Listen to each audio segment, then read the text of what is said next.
Black Hat 2026 wasn't just about discovering new vulnerabilities, it revealed a much bigger shift in enterprise security.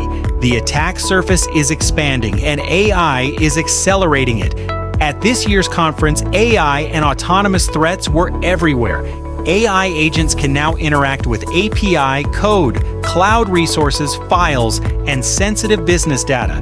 That creates something enterprises haven't had to manage at this scale before: non-human identities with real privileges. And the problem doesn't stop with the AI model.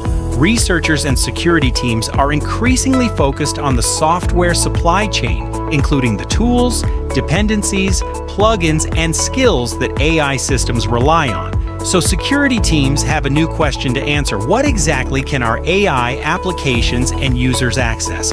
And more importantly, what can they do with that access? That's where traditional endpoint security becomes increasingly important, because even when threats start in the cloud through an AI tool or inside a software supply chain, they can eventually reach the endpoint, where applications run, data is accessed, files are copied, and information can leave the organization.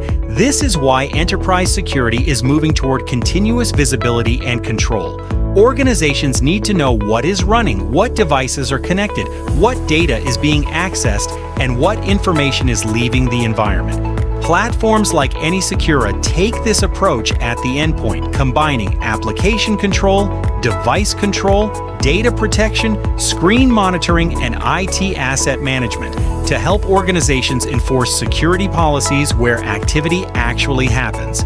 If Black Hat 2026 taught us anything, it's this: the attack surface is expanding. Stay visible, stay in control. See how AnySecura can help.